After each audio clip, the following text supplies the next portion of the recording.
UPSC pre 24 में आपसे question पूछा गया था इंडियन पार्लियामेंट से। पहला स्टेटमेंट था a bill pending in Lok Sabha lapses on it's dissolution. तो जब भी लोकसभा का डिसोल्यूशन होता है, जितने भी पेंडिंग बिल्स होते हैं वो सारे ही लैप्स हो जाते हैं। स्टेटमेंट 1 ये था। स्टेटमेंट 2 था a bill passed by Lok Sabha and pending in Rajya Sabha lapses on the dissolution of Lok Sabha. तो जो भी लोकसभा के डिसोल्यूशन के बाद जो भी बिल्स पास हो चुके होते हैं लोकसभा से पर पेंडिंग होते हैं राज्यसभा में, तो वो भी लैप्स हो जाते हैं।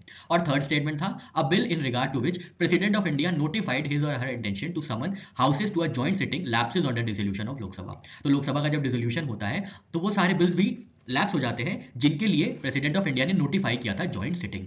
तो इसमें से आपको आंसर बताना था। इसका सही आंसर है ऑप्शन वन, सॉरी स्टेटमेंट 1 और स्टेटमेंट 2 सही है, स्टेटमेंट थर्ड गलत है, मतलब ऑप्शन बी इसका सही आंसर है। लोकसभा के डिसॉल्व होने के बाद जितने भी पेंडिंग बिल्स होते हैं लोकसभा या राज्यसभा में, उनकी लाइफ क्या होती है, उनकी फेट कैसी होती है, इसके बारे में क्वेश्चन पूछा गया था।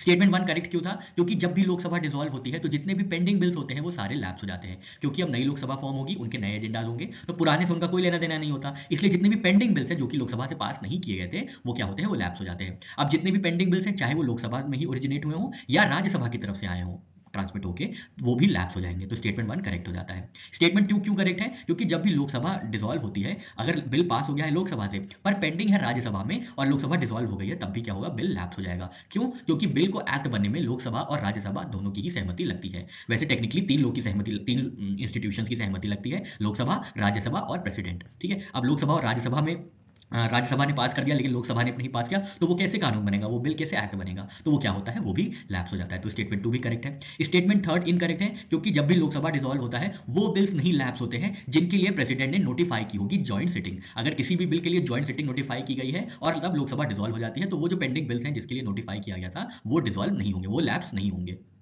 अब कौन से बिल लैप्स नहीं होंगे? जो भी बिल पेंडिंग होगा राज्यसभा में लेकिन not passed by the Lok Sabha. तो ऐसा क्यों है? क्योंकि राज्यसभा इंडिपेंडेंट फंक्शन करता है, अब वहीं पे पेंडिंग पड़ा है, आगे जा ही नहीं पाया है, तो लोकसभा के डिसोल्यूशन को ये इफेक्ट नहीं करता है। तो राज्यसभा में जो भी पेंडिंग बिल है, मतलब राज्यसभा से ओरिजिनेट हुए हैं, तो वो सारे लैप्स नहीं होंगे।